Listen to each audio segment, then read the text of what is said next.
Tired. Tired.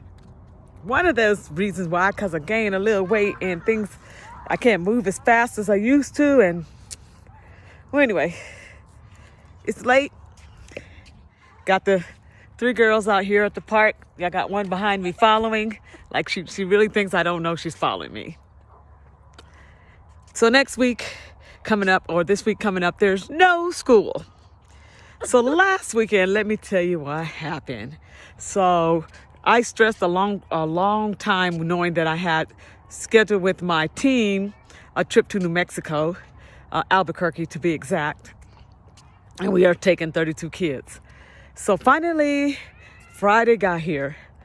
And behind the scenes, what I didn't know was, bus cancellations because we were getting charter buses. And so they finally got a bus for us. So all the kids met up at the high school.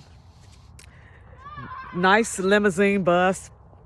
Had the tables in the front for the adults to sit at the table, and the kids were in the back in some nice relaxing seats. And I was still kind of a little stressed because I don't like traveling long distance because I don't like sitting in closed spaces. So, but anyway, they got pills for that.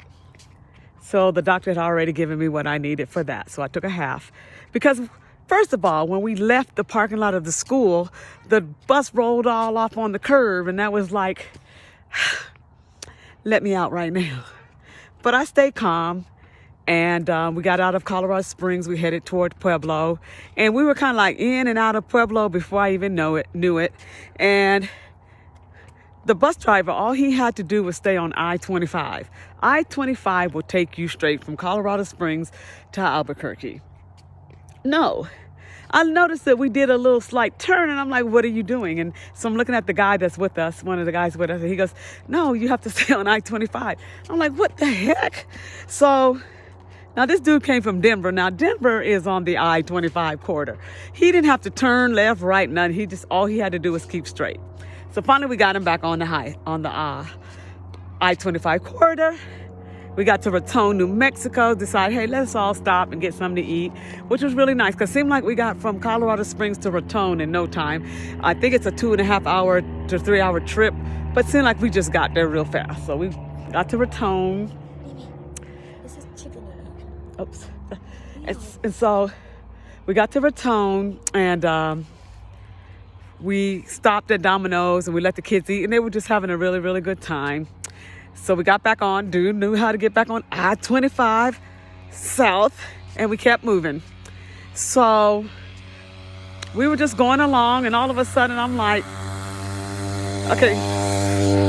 At first I thought he was kind of going fast anyway, but then I was like, he's kind of slowing down. That's a good thing. But then it kept slowing. I'm like, what the heck? Why are we slowing down? And it's about 11:30 at night. Like, why are we slowing down? Next thing I know, he's pulling to the side of the road. And I'm like, what's going on? And he goes, I don't know. He was like, I don't know, but we have to pull aside. So he couldn't get it to start up. We got 27 kids in the car in this bus with us. So there's like 32 of us all together, actually. So anyway, including him. So we're sitting on the side of the road, almost midnight, and in the middle of nowhere. I'm like, I can't believe this. And when he turned the bus off, it's like pitch black, and we're on the interstate, and big trucks are just flying by, and it's just shaking the bus, right? So one of the guys called State Patrol. Well, first he called Colorado Springs, the people that are over the program that I'm in. And so they started getting on the phone. The lady started getting on the phone, making calls to no avail. They had nobody that could come out and get us. Nothing. No drivers, no nothing. So we called State Patrol, New Mexico State Patrol. So New Mexico State Patrol came out, and the guy was really, really nice. And so he said, well, let me go get some gas. So he went and picked this big old thing of gas. They put that in. The bus wouldn't start. And let me tell you, the time he got to us took a little while. And it took a little while for him to go get the gas because the next town was Las Vegas, New Mexico. And so anyway, that didn't work. And so we're still sitting out there. Nobody has answers. This poor state control person couldn't do anything, so he left us. So the kids were on the bus. They weren't even like panicking. They were having a ball. So finally we told them, well, it's getting late. It's getting into the wee hours of the morning. You guys need to settle down and go to sleep because some kids may be uncomfortable with this or having some issues with that. And so they settled down and most of them went to sleep. Others was just chilling. And so I was like drinking my water and I noticed, okay, I have the last bottle of water. I can't even drink this water knowing that these kids are going to wake up and we don't have any water. We had cases of water starting out, but they kind of drank it all up. We had 2 cases. I won't exaggerate. So I said, get a hold of the sheriff department or state patrol again and see if they can get us some water. So they were able to, the state patrol was able to come back and he brought like 2 cases of water. So I don't know what happened in the Springs. I kind of got my story wrong after a while. It was convoluted. Anyway, so let's put it this way. About 6 o'clock in the morning, there was a bus a school bus was sent to us from Santa Fe, which is really where we were going to go to spend the night in Santa Fe because it was the balloon weekend in Albuquerque, and we weren't able to get a hotel in Albuquerque anyway, and I'm glad we didn't. So we had a hotel in Santa Fe. So 6 o'clock, we got rescued, and we got to a hotel, fell asleep. It felt so good because I was having such anxieties, but I couldn't show it because I didn't want the kids to see that I was anxious.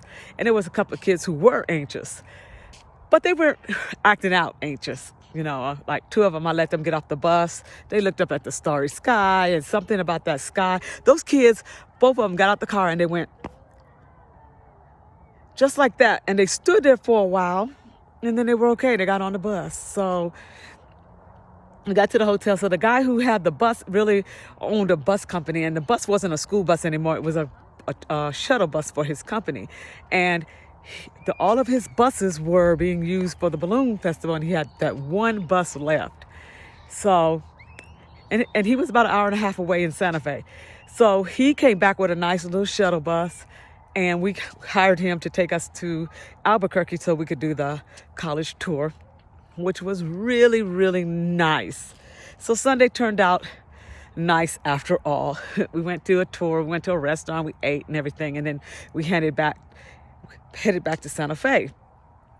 What the other folks didn't see that I was seeing on the road back to Santa Fe, the driver, he was like really speeding. And the lady who was sitting opposite of me, but her back was to the driver at the table, she's like, we're going awfully fast. And I'm like, yeah, he's driving real fast. But what they didn't know is he would, every time the phone would ding like he was receiving these texts, he would keep glancing down at the phone, reading his text. Now, this ain't in the middle of the day anymore. It's dark at night already. Now, I'm already having anxieties trying to get over the night before, and here we go.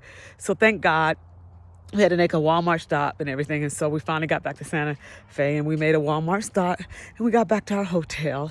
And the kids, the boys weren't allowed in the girls' room, but some of the girls, there was cliques there, but one clique had a nail polish event, and so they did that. But they had a load of fun, and I went to bed anxious because I'm like, how are we going to get back? The bus is broken down, and in the scheme of all trying to figure out what was wrong, they said when they towed the bus in, there was nothing wrong with the bus. They was saying nothing was wrong with the bus. They sprayed something on something, put some gas in it, and it started right back up. Well, do you think that I trusted that? I didn't. So I had some anxieties about, wow, we got to get on that same bus that broke down on us. I don't really feeling this, even though we're living in the middle of the day. I don't want to be broke down in the daytime either. So we were getting our bags put on the bus, so I decided to have a conversation with the bus driver. And I asked him, well, what was up? And he said, it ran out of gas. Now, the part I didn't tell you was when we crossed the Colorado state line into New Mexico, which was Raton, and we were leaving, I asked the driver, aren't you going to fill up? And he's kind of like, no. And then while we was broken beside the road, he kept saying he think it was the water pump that was busted. No, wasn't nothing wrong with that water pump. We plumb ran out of gas. Come on now. We ran out of gas. So on the way back, when we got to Raton, I said, you need to gas up. Because when you, if you have never traveled I-25 from New Mexico to Colorado, you wouldn't know that we have to go through this thing called Raton Pass. And you ascend, and you're just going in curves. You're just going up and up and up and up, and you're just ascending up until you get into Trinidad, Colorado, and then you kind of level out, and you're you level out into Colorado, and you head on back. So, yeah, he got gas in Raton while we were getting lunch at McDonald's. So after that, we made it home. It was so surreal after that. Like, I couldn't believe that actually happened. And so to keep this story alive, I thought I'd tell it to y'all and I'd listen to the story again because it's been surreal since it happened. I've been back to work and yeah. So that was my weekend, last weekend. For the next 3 weekends. For the next 3 weeks, I'm playing mama to one of my grandkids because her mom is on a business trip for 3 weeks. And I'm just going to enjoy my time with her along with my other ones that I always spend a lot of time with. I'm cold. And of course, we're out My here nose because is her hurt. sister, The other one. as we all know, she's on a swing. We're doing the swing thing today. But y'all have a good one. Bye.